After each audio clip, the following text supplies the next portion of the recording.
Hi friends, welcome to Akshara jobs zone. 10th inter, degree, diploma, BTech, BE వంటి పలు అర్హతలతో కేంద్ర ప్రభుత్వానికి సంబంధించిన ఉద్యోగ నోటిఫికేషన్ యొక్క వివరాలు ఈ వీడియోలో తెలుసుకుందాం ఫ్రెండ్స్. ఈ నోటిఫికేషన్ మనకి Indo Tibetan border police force నుంచి రావడం జరిగిందండి. ఎంపిక కాబడిన అభ్యర్థులకి నెలకు వేతనం 42,000 రూపాయలు అందజేయబడుతుంది. 525 వేకెన్సీస్ భర్తీ చేయబోతున్నారండి. ఇవన్నీ కూడా పూర్తిగా శాశ్వత ప్రాతిపదికన భర్తీ చేస్తున్నారు. ఈ భర్తీకి సంబంధించి ఆల్ ఓవర్ ఇండియా అందరూ కూడా దరఖాస్తు చేసుకోవచ్చండి. బోత్ మెన్ అండ్ ఉమెన్ అభ్యర్థులు ఇరువురికి కూడా దరఖాస్తు చేసుకునేందుకు అర్హతగా ఇవ్వడం జరిగింది. ఏ విధంగా దరఖాస్తు చేసుకోవాలి, ముఖ్య తేదీలు తదితర పూర్తి సమాచారం మనం ఈ వీడియోలో తెలుసుకుందాం ఫ్రెండ్స్. అంతకంటే ముందు మీరు గనక మా ఛానల్ని ఇంకా సబ్స్క్రైబ్ చేసుకున్నట్లయితే కింద ఉన్న సబ్స్క్రైబ్ బటన్ని ట్యాప్ చేయండి ఫ్రెండ్స్. మా ఛానల్కి సంబంధించిన లేటెస్ట్ వీడియోస్ని నోటిఫికేషన్ రూపంలో ఎప్పటికప్పుడు మిస్ కాకుండా పొందేందుకు గాను పక్కనే ఉన్న బెల్ ఐకాన్ కూడా ట్యాప్ చేయండి friends. Indo Tibetan border police force యందు ఖాళీల భర్తీకై నోటిఫికేషన్ రావడం జరిగిందండి. ఇది కేంద్ర ప్రభుత్వానికి సంబంధించిన ఉద్యోగం. ఈ నోటిఫికేషన్కి సంబంధించి దరఖాస్తు చేసుకునేవారు పురుషులు కానీ మహిళలు కానీ దరఖాస్తు చేసుకునేందుకు అర్హతగా ఇవ్వడం జరిగిందండి. భర్తీ చేసే పోస్టులు అనేవి సబ్ ఇన్స్పెక్టర్, హెడ్ కానిస్టేబుల్ మరియు కానిస్టేబుల్ పోస్టులను భర్తీ చేస్తున్నారు టెలికమ్యూనికేషన్ విభాగంలోని. ఈ పోస్టులకు దరఖాస్తు చేసుకునేందుకు గాను ముఖ్య తేదీలు నవంబర్ 15, 2024 నుండి డిసెంబర్ 14, 2024 తేదీ వరకు దరఖాస్తు స్వీకరణ అయితే ఉంటుందండి. మొత్తం వేకెన్సీస్ అనేవి 526 వేకెన్సీస్ ఉన్నాయి. మన విభాగాల వారీగా చూసుకున్నట్లయితే సబ్ ఇన్స్పెక్టర్ వేకెన్సీస్ అనేవి 92 ఉన్నాయండి. ఇందులో మేల్ వేకెన్సీస్ 78 భర్తీ చేస్తున్నారు. ఫీమేల్కి 14 వేకెన్సీస్ ఉన్నాయండి. నెక్స్ట్ హెడ్ కానిస్టేబుల్ మొత్తం వేకెన్సీస్ అనేవి 383 వేకెన్సీస్ ఉన్నాయండి. ఇందులోన మేల్కి సంబంధించి 325 ఖాళీలు ఉన్నాయి. ఫీమేల్కి సంబంధించి 58 ఖాళీలు ఉన్నాయండి. నెక్స్ట్ కానిస్టేబుల్ పోస్టుకి సంబంధించి మొత్తంగా 51 వేకెన్సీస్ ఉన్నాయండి. ఇందులో మేల్కి సంబంధించి 44 వేకెన్సీస్ ఉన్నాయి. ఫీమేల్కి సంబంధించి 7 వేకెన్సీస్ ఉన్నాయండి. అంటే SI vacancies 92, head constable vacancies 383, constable vacancies 51 అండి. మొత్తంగా అన్ని చూసుకున్నట్లయితే 526 వేకెన్సీస్ అయితే ఉన్నాయండి. దరఖాస్తు చేసుకోవాల్సిన గాను ఆసక్తి మరియు అర్హత గల అభ్యర్థులందరూ కూడాను recruitment.itbpolice.nic.in ద్వారా దరఖాస్తు చేసుకోవాల్సిందిగా తెలపడం జరిగిందండి. వేతన వివరాలు కానీ చూసుకున్నట్లయితే సబ్ ఇన్స్పెక్టర్ పోస్టులకు సంబంధించి లెవెల్ 6 పే స్కేల్ కింద 35,400 రూపాయల నుంచి 1,12,400 రూపాయల వరకు అందజేయబడుతుందండి. హెడ్ కానిస్టేబుల్ పోస్టుకు సంబంధించి లెవెల్ 4 పే మ్యాట్రిక్స్ కింద 25,500 రూపాయల నుంచి 81,100 రూపాయల వరకు అందజేయబడుతుంది. కానిస్టేబుల్ పోస్టుకు సంబంధించి లెవెల్ 3 పే మ్యాట్రిక్స్ కింద 21,700 రూపాయల నుంచి 69,100 రూపాయలు అందజేయబడుతుందండి.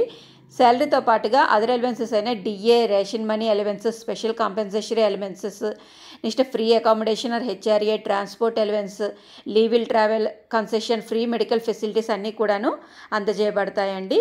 ఏజ్ లిమిట్ అనేది ఎస్ఐ పోస్టుకు సంబంధించి 20 నుంచి 25 సంవత్సరాల వయసు గల అభ్యర్థులు దరఖాస్తు చేసుకోవచ్చు. హెడ్ కానిస్టేబుల్ పోస్టుకు సంబంధించి 18 నుంచి 25 సంవత్సరాల వయసు గల అభ్యర్థులు దరఖాస్తు చేసుకోవచ్చు. కానిస్టేబుల్ పోస్టుకు సంబంధించి 18 నుంచి 23 సంవత్సరాల వయసు గల అభ్యర్థులందరూ కూడా దరఖాస్తు చేసుకునేందుకు అర్హతగా ఇవ్వడం జరిగిందండి. వివిధ రిజర్వేషన్ల అభ్యర్థులకి వారి వయసులో గరిష్ట వయోపరిమితి సడలింపు కూడా ఇవ్వడం జరుగుతుందండి.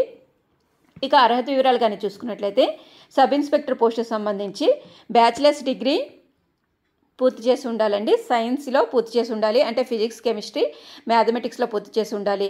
లేదా ఇన్ఫర్మేషన్ టెక్నాలజీ లేదా కంప్యూటర్ సైన్స్ లేదా electronics and communication, electronics and instrumentation చదివిన అభ్యర్థులైనా దరఖాస్తు చేసుకోవచ్చు. లేదా బ్యాచిలర్స్ ఇన్ కంప్యూటర్ అప్లికేషన్ అంటే బీసీఏ పూర్తి చేసిన అభ్యర్థులైనా దరఖాస్తు చేసుకోవచ్చండి. లేదా ఇంజనీరింగ్ని ఎలక్ట్రానిక్స్ అండ్ కమ్యూనికేషన్ లేదా ఇన్స్ట్రుమెంటేషన్ లేదా కంప్యూటర్ సైన్స్లో పూర్తి చేసిన అభ్యర్థులు దరఖాస్తు చేసుకోవచ్చు. లేదా ఎలక్ట్రికల్ ఆర్ ఇన్ఫర్మేషన్ టెక్నాలజీలో పూర్తి చేసిన అభ్యర్థులైనా దరఖాస్తు చేసుకోవచ్చండి. నెక్స్ట్ హెడ్ కానిస్టేబుల్ పోస్టుకు సంబంధించి ఇంటర్మీడియట్ అర్హత కోరడం జరిగిందండి. ఇంటర్మీడియట్ ఫిజిక్స్, కెమిస్ట్రీ అండ్ మ్యాథమెటిక్స్లో పూర్తి చేసిన అభ్యర్థులు దరఖాస్తు చేసుకోవచ్చు. లేదా 10th క్లాస్ ఉత్తీర్ణతో పాటుగా 2 సంవత్సరాల కాల వ్యవధి గల ఇండస్ట్రియల్ ట్రైనింగ్ ఇన్స్టిట్యూట్ సర్టిఫికేట్ కలిగిన అభ్యర్థులైనా దరఖాస్తు చేసుకోవచ్చండి. లేదా 10th క్లాస్ అర్హతతో పాటుగా 3 సంవత్సరాల diploma course electronics or communication or instrumentation or computer science ఎందుకు పూర్తి చేసిన అభ్యర్థులైనా దరఖాస్తు చేసుకోవచ్చు. కానిస్టేబుల్ పోస్టుకు సంబంధించి 10th క్లాస్ ఉత్తీర్ణత కోరడం జరిగిందండి.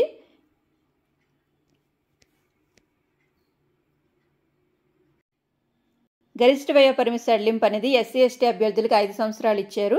ఓబీసీ నాన్ క్రిమీ లేయర్ వరకు 3 సంవత్సరాలు ఇచ్చారండి. ఎక్స్ సర్వీస్మెన్, అన్రిజర్వ్డ్ మరియు జనరల్ వరకు 3 సంవత్సరాలు ఇచ్చారు.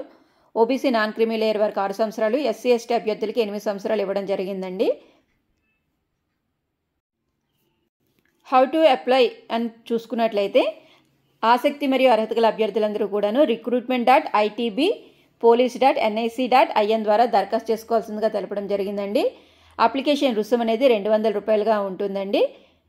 హెడ్ కానిస్టేబుల్ మరియు కానిస్టేబుల్ పోస్టుకి సంబంధించి అయితే 100 రూపాయలు ఉంటుంది. ఎస్ఐ పోస్టుకి సంబంధించి 200 రూపాయలు ఉంటుందండి. ఫీ అనేది ఆన్లైన్లో పే చేయవలసిందిగా తెలపడం జరిగింది. ముఖ్య తేదీలు అనేవి నవంబర్ 15, 2024 నుంచి డిసెంబర్ 14, 2024 తేదీ వరకు దరఖాస్తు చేసుకోవడానికి ఆన్లైన్లో అవకాశం అయితే ఉంటుందండి.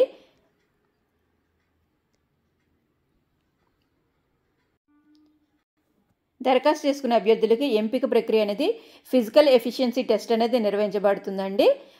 బోత్ మేల్ అండ్ ఫీమేల్ అభ్యర్థులందరికీ కూడా వేరువేరు కేటగిరీస్ యందు ఫిజికల్ ఎఫిషియన్సీ టెస్ట్ అయితే నిర్వహించడం జరుగుతుంది. దీని తర్వాత మెడికల్ టెస్ట్ ఉంటుందండి. దాని తర్వాత సర్టిఫికేట్ వెరిఫికేషన్ ఉంటుంది. తద్వారా ఎంపిక కాబడిన అభ్యర్థులకి ఫైనల్ మెరిట్ లిస్ట్ అనేది ప్రచురితం జరుగుతుందండి. ఫేజ్ 2 అందు రిటర్న్ ఎగ్జామినేషన్ కూడా ఉంటుందండి. దీనికి సంబంధించి పోస్టుల వారీగా సిలబస్ అన్నీ కూడా క్వశ్చన్స్, నెంబర్ ఆఫ్ మార్క్స్ ఇన్ని కూడాను మొత్తం అంతా కూడా డీటెయిల్గా నోటిఫికేషన్లో పొందుపరచడం జరిగిందండి. ఆసక్తి మరియు అర్హత గల అభ్యర్థులందరూ కూడా నోటిఫికేషన్ని 1-2 సార్లు చూసుకొని మీ యొక్క అర్హత ఆధారంగా దరఖాస్తు చేసుకోవాల్సిందిగా తెలపడం జరిగిందండి. ఈ రిటర్న్ ఎగ్జామినేషన్ అందు మినిమం కట్ ఆఫ్ పర్సెంటేజ్ అనేది general, EWS, ex servicemen category వరకు 30% ఇవ్వడం జరిగింది.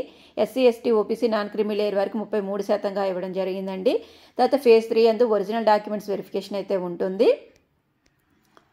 సో ఫ్రెండ్స్, ఈ విధంగా ఈ నోటిఫికేషన్ యొక్క పూర్తి వివరాలు అయితే మనకి తెలియజేయడం జరిగిందండి. ఇక దీనికి సంబంధించి ఏమైనా సందేహాలు ఉన్నట్లయితే కింద కామెంట్ బాక్స్లో తెలియజేయండి ఫ్రెండ్స్. ఈ వీడియో కనుక మీకు నచ్చినట్లయితే ఒక చిన్న లైక్ అండ్ షేర్ చేయండి ఫ్రెండ్స్. తప్పకుండా మా ఛానల్ని సబ్స్క్రైబ్ చేయడం మాత్రం మర్చిపోకండి friends. Thank you friends. Thank you for watching. Please subscribe my channel. Thank you.